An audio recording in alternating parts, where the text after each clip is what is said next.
छत्तीसगढ़ में होने वाले विधानसभा चुनाव 2023 को लेकर कांग्रेस और बीजेपी ने अभी से तैयारियां क्या शुरू कर दी हैं। सीएम बघेल प्रदेश की राजनीति पर नजर रखने के साथ साथ रणनीति बनाने में जुटे हुए हैं और इसके लिए उन्होंने जमीनी स्तर पर होमवर्क भी शुरू कर दिया। वहीं बीजेपी ने भी सत्ता वापसी के लिए मैराथन बैठकों का दौर शुरू कर दिया है। किसकी रणनीति किस पर भारी पड़ेगी ये तो खैर आने वाला वक्त बताएगा, लेकिन कम से कम अभी दोनों पार्टियों ने क्या कमर कस ली है और इसको लेकर जोर शोर से तैयारियां शुरू कर दी हैं। आज इसी मुद्दे पर हम चर्चा करेंगे और हमारे साथ एक खास पैनल भी जुड़ेगा, लेकिन उससे पहले दिखाते हैं आपको एक रिपोर्ट।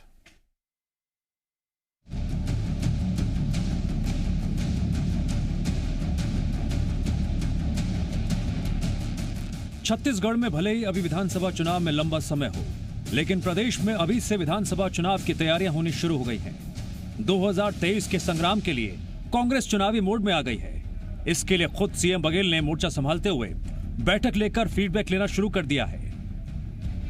सीएम भूपेश बघेल अब कार्यकर्ताओं से मिलकर ग्राउंड रिपोर्ट ले रहे हैं, जिससे सत्ता में वापसी का रास्ता आसान हो सके। इससे पहले पिछले दिनों सीएम ने विधायकों, अधिकारियों से भी चर्चा कर फीडबैक लिया था। बताया जा रहा है अधिकारियों, विधायकों और कार्यकर्ताओं से मिली जानकारी के आधार पर 2023 की रणनीति तैयार की जाएगी। साथ ही जमीनी स्तर पर सरकार की उपलब्धियों को पहुंचाने की भी जोर शोर से तैयारी है। माननीय मुख्यमंत्री जी कार्यकर्ताओं से सीधे रूबरू मुलाकात कर रहे हैं और स्वाभाविक है कि हम राजनीतिक दल हैं तो आने वाले चुनाव के लिए न सिर्फ 2023 बल्कि 2024 में केंद्र में कांग्रेस की सरकार बने, माननीय राहुल गांधी जी प्रधानमंत्री बने, इस दिशा में भी कांग्रेस का कार्यकर्ता पूरी तरीके से तैयारी में जुटा हुआ है। और मुख्यमंत्री जी के इस कार्यक्रम से निसंदेह हमारा जो 2023 मिशन है और 2024 मिशन है उसमें और गति आएगी। कांग्रेस की इस रणनीति पर बीजेपी ने निशाना साधते हुए कहा कि 2.5 साल में सरकार ने कुछ नहीं किया और अब उसे अपनी नाकामी समझ आ रही है। पूरा शासन हमारे हाथ में रहे, इस धारणा के साथ में चलने वाली सरकार अब कार्यकर्ताओं को किस तरीके से रिझाएगी, मुझे लगता है एक असंभव कार्य के लिए अब ये सरकार चल पड़ी है। इनको ये मालूम है कि इन्होंने 3 वर्ष में जो प्रमुख वादे आम जनता के साथ में किए थे वो वादे इन्होंने पूरा नहीं किया है। इसलिए अब एक कार्यकर्ताओं के साथ में जाकर उनको फिर से प्रलोभन देने के लिए इस तरह की कार्यप्रणाली चल। दरअसल 15 साल की सत्ता का वनवास काटकर कांग्रेस ने 2018 के विधानसभा चुनाव में कुर्सी पर वापसी की, लेकिन इस सिलसिले को 2023 विधानसभा चुनाव में भी कैसे बरकरार रखा जाए, ये पार्टी के लिए किसी चुनौती से कम नहीं। क्या सीएम बघेल की यह रणनीति 2023 के लिए कारगर साबित हो पाएगी? वहीं बघेल सरकार की 2.5 साल की सरकार को नाकाम बताने वाली बीजेपी खुद चिंतन शिविर की रणनीति बनाकर सत्ता वापसी का प्लान तैयार कर रही है। यानी 2023 के सियासी घमासान को लेकर अभी से दोनों पार्टियों ने जोर शोर से तैयारियां शुरू कर दी हैं। सत्य प्रकाश, जी मीडिया, रायपुर। जी हां, जो तैयारियों की खनक है, धमक है, वो कितनी सुनाई दे रही है और आने वाले दिनों में उसका कितना असर होगा 2023 की चुनावी तैयारियों को लेकर, आज इसी मुद्दे पर हम चर्चा करने जा रहे हैं। हमारे साथ एक खास पैनल जुड़ेगा। बीजेपी प्रवक्ता अनुराग सिंहदेव जी जुड़ गए हैं। सिंहदेव जी, आपका स्वागत है। तो वहीं कांग्रेस प्रवक्ता आरपी सिंह जी, मैं आपका भी स्वागत करता हूं। आरपी सिंह जी, नमस्कार। आज का विषय वाकई मुस्कुराने वाला विषय है। आप दोनों मेहमान जो हैं बहुत अच्छे मिजाज के साथ जवाब दीजिएगा, मैं उम्मीद करता हूं, क्योंकि तैयारियों की बात है। बीजेपी आरोप लगा रही है आरपी सिंह जी, सिंहासन डोल गया, कार्यकर्ताओं को प्रलोभन दिए जा रहे हैं, उन्हें रिझाया जा रहा है, इसीलिए फीडबैक के नाम पर यह बैठकों का दौर जारी है। देखिए दिव्यांश जी, अगर हमारा सिंहासन डोल गया है तो भारतीय जनता पार्टी चिंतित क्यों है? उनको तो खुश होना चाहिए, तो उल्टे परेशान हो रहे हैं। और परेशानी इतनी ज्यादा है कि यहाँ की जो इनकी राष्ट्रीय प्रभारी हैं डी पुरंदेश्वरी देवी जी और शिव प्रकाश जी, बिना नागा किए हर 20 दिन बाद उनका यहाँ डेरा रहता है। नेताओं से लेकर कार्यकर्ताओं के साथ उनकी फटकार, डांट, उनका हंटर, ये सब साथ साथ चलता है। और सबसे बड़ी बात है कि जो व्यक्ति भूपेश बघेल जी को नहीं जानता है वो जीवन में उनको कभी नहीं जान पाएगा। मैं लगभग पिछले 20-22 वर्षों से उनके साथ काम करता हूं। वो मुख्यमंत्री होने के बावजूद हमारे जैसे छोटे कार्यकर्ताओं से सीधे फोन पे बात करते हैं। हम जब चाहे तब उनसे मिल सकते हैं। डॉक्टर रमन सिंह मुख्यमंत्री नहीं थे, वो अवतारी पुरुष थे, यहाँ के भगवान थे। आम जनता तो छोड़ दीजिए, बीजेपी के नेता कार्यकर्ता, यहाँ तक कि मंत्री उनसे मिलने के लिए तरस जाते थे। भूपेश बघेल जी जब तक अध्यक्ष रहे आपने देखा वो आगे बढ़कर टीम को लीड करते हैं। आसाम चुनाव से हम दोनों एक ही साथ लौटे, लगभग 1-2 घंटे आगे पीछे हम लोग आए थे, और आने के बाद हमने देखा जब कोरोना की स्पीड बढ़ रही थी, आप दिव्यांश भाई अपनी लाइब्रेरी से रिकॉर्ड निकलवा लीजिएगा, कोई एक दिन ऐसा बीत गया हो जिस दिन भूपेश बघेल ने समीक्षा न की। ये उनकी आदत है, ये उनके काम करने की शैली है। भारतीय जनता पार्टी को तकलीफ इसी बात से है कि जो आदमी 5 साल अध्यक्ष रहते हुए हमको 14 सीट पर ले आया, जो आदमी अध्यक्ष रहते हुए 10 निगम में से 10 निगम जीत गया, 27 जिला पंचायत में से 22 जिला पंचायत जीत गया, वो आने वाले चुनाव में हमारा क्या हाल करेगा ईश्वर जाने। तो सबसे बड़ी बात, अनुराग सिंहदेव जी को 1 मिनट दूंगा। अनुराग सिंहदेव को अच्छी खबर दे देता हूं मैं आज ही पूर्व मुख्यमंत्री डॉक्टर रमन सिंह के निर्वाचन क्षेत्र नांदगांव से 26 लोगों ने कांग्रेस प्रवेश किया है, तो ये आपको बधाई हो। ठीक है, अनुराग सिंहदेव जी, यहाँ पर आरपी सिंह जी आपको खुशखबरी दे रहे हैं और साथ ही साथ ये भी कह रहे हैं कि अगर सिंहासन डोल रहा है तो आपको तो खुश होना चाहिए, लेकिन आपको तो मिर्ची लग रही है। आप खुद चिंतन कर रहे हैं, मंथन कर रहे हैं, और कार्यकर्ताओं से अगर सीएम मिल रहे हैं तो उस पर आपको क्या चिंता इतनी ज्यादा हो रही है? दिव्यांश जी, आरपी सिंह जी का जो अट्टहास है वो पूरी कहानी कहने के लिए पर्याप्त है। और मुझे लगता है कि कांग्रेस के अंदर जिस तरीके से खींचतान मची हुई है, जिस तरीके से निगम मंडल का दुख दर्द छलक रहा है, जिस तरीके से मुख्यमंत्री को लेकर दिल्ली में कांग्रेस आला कमान के सामने ऊंची आवाज में नारे लगाए जा रहे हैं और ये कहा जा रहा है कि छत्तीसगढ़ डोल रहा है, तो भारतीय जनता पार्टी को इससे तकलीफ होने की तो कोई बात नहीं है। लेकिन बीजेपी ये जरूर कह सकती है कि कांग्रेस का सिंहासन डोल रहा होगा, छत्तीसगढ़ डोलने वाला नहीं है, क्योंकि इसकी स्थापना अटल बिहारी वाजपेयी जी ने की है। जहां तक प्रश्न वर्तमान समय में 23 और 24 की तैयारी है, 24 तो कांग्रेस को स्पष्ट रूप से पता है कि कांग्रेस मोदी के सामने राहुल गांधी जी की क्या बिसात है। ये पूरे मिशन 2023 पे रहते हैं लोग, मिशन 2023 पे रहते हैं, छत्तीसगढ़ का मुद्दा है, बात करते हैं ना। अभी भी सुशील शुक्ला जी की का बयान सुन रहा था, कांग्रेस के प्रवक्ता, उन्होंने कहा कि राहुल गांधी जी प्रधानमंत्री बने। तो ये जो दिवा स्वप्न कांग्रेस के लोग देख रहे हैं राहुल गांधी जी को प्रधानमंत्री बनाने का, तो ये तो बहुत स्पष्ट रूप से आरपी सिंह जी भी बैठे हुए हैं, बहुत वरिष्ठ नेता है, वो भी स्वीकार कर लेंगे कि कहाँ मोदी जी और कहाँ राहुल गांधी जी। दूसरी बात 2023 की मैं करना चाहता हूँ, जिसको लेकर कांग्रेस के मुख्यमंत्री जी कवायद कर रहे हैं। एक तो उनका अभी भी असम का जिक्र किया, असम में उनका जो प्रयोग है वो किस तरीके से पिट गया, ये आरपी सिंह जी असम से लौटते समय मुख्यमंत्री जी चर्चा जरूर कर ली होगी।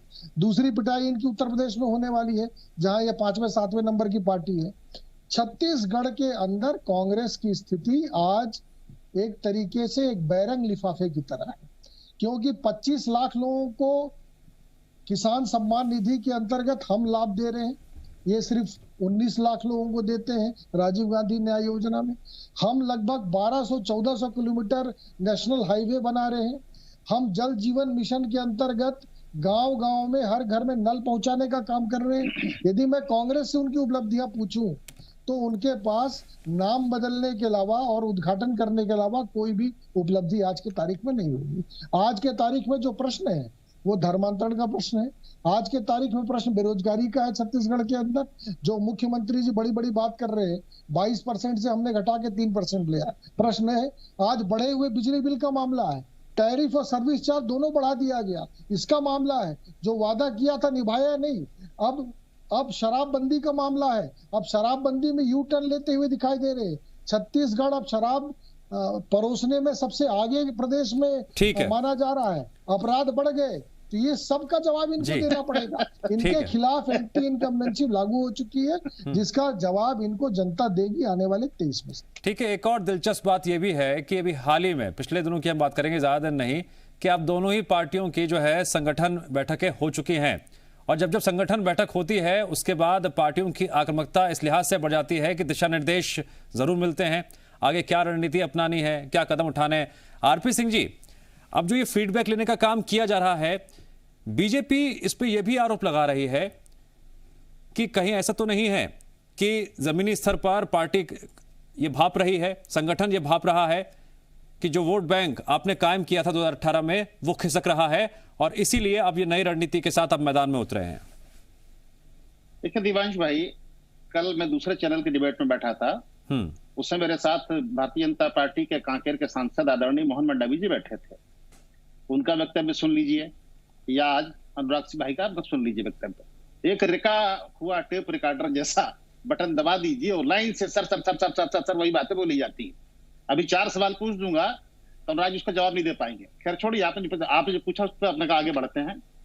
देखिए, कांग्रेस पार्टी में कार्यकर्ताओं से मिलना, रणनीति बनाना, ये सतत चलने वाली प्रक्रिया है, इसमें नया कुछ भी नहीं है।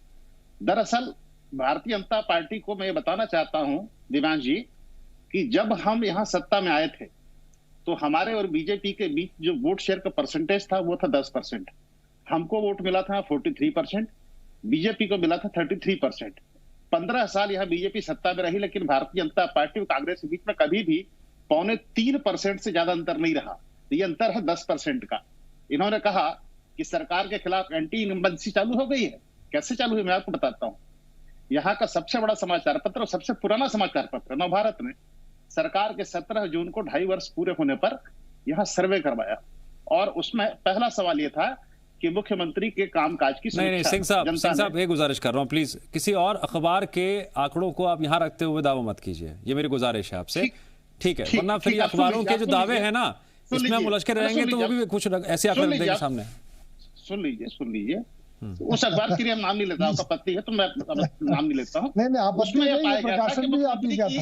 उसमें यह था कि मुख्यमंत्री जी की लोकप्रियता बढ़कर 53% हो गई है। तो जो आदमी 43% वोट पाके सत्ता में आता है वो 2.5 साल बाद लोकप्रियता में हो जाता है 53। दरअसल भारतीय जनता पार्टी का असली डर यही है कि भूपेश बघेल जी का मुकाबला कैसे हो। इनकी पार्टी में 3-3 सर्वे होते हैं, आपको मैंने बताया था उस दिन भी। उसमें 2 नाम जो निकल के आते अलग अलग समाज के, तीसरा अलग समाज का, 3-3 सर्वे होते हैं। तो इतना डर, इतना भय, ये ठीक नहीं है। राजनीति में हार जीत लगी रहती है।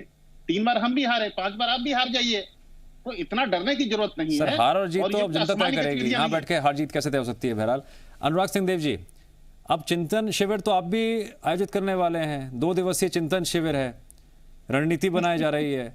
तो क्या ये मान लिया जाए कि 2023 के लिए जिस तरह से कांग्रेस एक्टिव मोड में आ गई है, अब बीजेपी भी उसी एक्टिव मोड में आ चुकी है, आक्रामकता और बढ़ेगी और जिन मुद्दों को लेकर आप पहले चर्चा कर रहे थे उन मुद्दों पर अब और ज्यादा आक्रामक भी होंगे और सवाल खड़े करेंगे, क्या यही रणनीति है? देखिए दिव्यांश जी, स्वाभाविक रूप से जब चुनाव आता है तो चाहे कांग्रेस हो या भारतीय जनता पार्टी निश्चित रूप से अपनी कवायद तेज करती है। और 2 साल 2.5 साल बच गए, 2.25 साल बच गए हैं, तो स्वाभाविक रूप से हम भी अपने चिंतन शिविर करेंगे, हम भी अपनी रणनीति बनाएंगे, अपने कार्यकर्ताओं को मोबिलाइज करेंगे, एक्टिव करेंगे, और कांग्रेस भी कर रही होगी। लेकिन यहाँ पर प्रश्न काम की तैयारी का नहीं है, बड़े बड़े दावों का है, और खास तौर पर झूठे दावों का है जो कांग्रेस की पार्टी और मुख्यमंत्री जी कर रहे हैं। उसको लेकर भारतीय जनता पार्टी ने आपत्ति की है कि आप जिस तरीके से एको अहम अस्ति द्वितीयो न अस्ति न भूतो न भविष्यति, इस प्रकार का यदि आपके अंदर अहंकार है और आप ये कह रहे हैं कि भूपेश बघेल जी और कांग्रेस के सामने छत्तीसगढ़ में कोई टिकने वाला नहीं है, तो ये आपका अहंकार है, इससे अधिक कुछ नहीं है। सारे नीतियों में आप पिट चुके हैं। ये भारतीय जनता पार्टी ने प्रतिक्रिया व्यक्त की है और हमको मुख्यमंत्री जी की तैयारी पर, उनके प्रयासों पर कोई आपत्ति नहीं है। वो तो करेंगे ही, करें, कांग्रेस के लोग करेंगे, हम भी कर रहे हैं। लेकिन कांग्रेस के अंदर जो चल रहा है, आज छत्तीसगढ़ के लोग पूरे तरीके से दिल्ली से लेकर छत्तीसगढ़ के दंतेवाड़ा तक इसको देख रहे हैं। नहीं सिंहदेव जी, अगर आप ये आरोप लगा रहे हैं कि कांग्रेस के अंदर खाने घमासान चल रहा है, तो क्या आपको ये नहीं लगता है, अभी हाल ही में एक नेता का बयान सामने आया, उससे चर्चा शुरू हो गई कि आपकी पार्टी का मुख्यमंत्री का चेहरा कौन होगा? बयान तो आपकी पार्टी की तरफ से भी आ रहा है, घमासान तो कहीं ना कहीं आपकी पार्टी में देखने को मिल रहा है। देखिए, भारतीय जनता पार्टी की तो रीति रही है दिव्यांश जी कि जब भी हम सरकार में नहीं रहे हैं हमारा कोई चेहरा नहीं रहता है और हम सामूहिक नेतृत्व में लड़ते हैं। यदि सिटिंग मुख्यमंत्री थे डॉक्टर रमन सिंह जी, तो उनके नेतृत्व में हम लड़ रहे थे। अब तो भारतीय जनता पार्टी में सामूहिक नेतृत्व की परंपरा है और उसी आधार पर बीजेपी चुनाव लड़ेगी और जब समय आएगा तो पार्लियामेंट्री बोर्ड तय करेगी कि क्या करना है, हमारी रणनीति क्या होगी, ये समय आने पर तय होगा। आज की तारीख में यदि कांग्रेस के लोग ये प्रश्न करेंगे कि आपका चेहरा कौन है, तो ये प्रश्न लाजमी नहीं होगा, क्योंकि शायद इससे पहले जब चुनाव थे 2018 में, तो मैं यदि पूछता कि भूपेश बघेल मुख्यमंत्री होंगे या टीएस सिंह देव होंगे, यदि ये उस समय बता देते तो कांग्रेस की आज जो सड़कों पे दशा हो रही है शायद उसी समय सिर्फ उठावल इनका शुरू हो जाता, क्योंकि इनके यहाँ तो मुख्यमंत्री में हर 10 मील में दावेदार थे, हर संभाग में दावेदार थे मुख्यमंत्री के।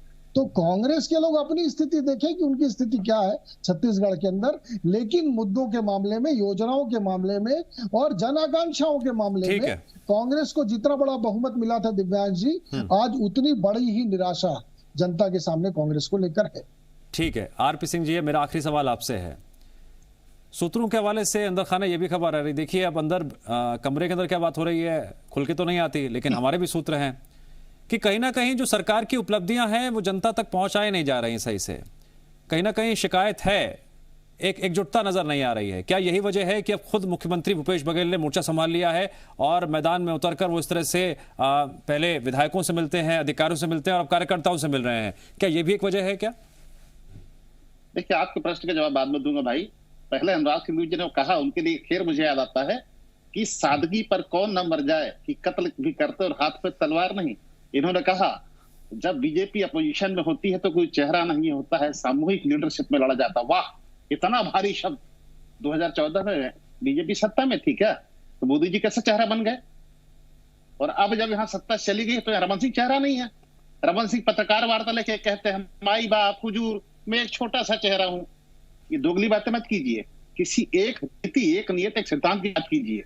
दूसरी बात, आपने जो कहा कि शिकायतें, जी हाँ शिकायतें हैं। शिकायतें किससे होती हैं? जो काम करता शिकायतें उससे होती हैं। आप ना काम करेंगे ना कोई आपसे शिकायत करेगा। उम्मीदें किससे होती हैं? जो काम करता उससे उम्मीदें होती हैं। जैसे मोदी जी से इस देश को उम्मीदें नहीं है। उनको मालूम है इनको सिर्फ भाषण देना आता है, काम करना आता ही नहीं है। डीजल पेट्रोल 60 रुपए था, 100 रुपया हो गया। सिलेंडर जो है 440 रुपए का था, 980 रुपए का हो गया। तो खाली बोल बच्चन भाषण सुनते रहिए। 60 रुपए लीटर सरसों का तेल था, 220 रुपया है। तो अब जनता को मोदी जी से उम्मीदें नहीं है। दूसरा इन्होंने कहा कि राहुल गांधी और आपने कहा मोदी जी की तुलना, हाँ भाई बीमारी की स्वास्थ्य के साथ तुलना हो ही नहीं सकती। बीमारी का रिप्लेसमेंट नहीं होता है, बीमारी का इलाज होता है। और मोदी जी का इलाज देश की जनता कर देगी। इस देश में बड़े बड़े नेता है वो चले गए। अटल बिहारी वाजपेयी के सामने कौन चुनाव लड़ेगा ये पता नहीं था, कौन आएगा कौन पीएम बनेगा मालूम नहीं था। जनता ने तय कर लिया था बीमारी का इलाज करना और कर दिया। मोदी जी का भी इलाज हो जाएगा। नहीं, 23 में आपका इलाज हो जाएगा, छत्तीसगढ़ में इलाज हो जाएगा, इसमें कोई चिंता की आवश्यकता नहीं है। अनुराग जी और आरपी सिंह जी, अनुराग आरपी सिंह जी, एक बात मैं कहना चाहूंगा कि आपकी आवाज में ना तो इलाज होगा ना समाधान निकलेगा, यहां से चर्चा हो सकती है। तो इलाज यहां तो नहीं होगा। खैर, और इसी के साथ मैं आप दोनों मेहमानों का शुक्रिया करता हूं। इतना तो तय हो गया है आप दोनों के रुख से कि अब तैयारियां जोर शोर से शुरू हो गई हैं, आक्रामकता और ज्यादा बढ़ती जा रही है। बहुत बहुत शुक्रिया इस चर्चा में जुड़ने के लिए।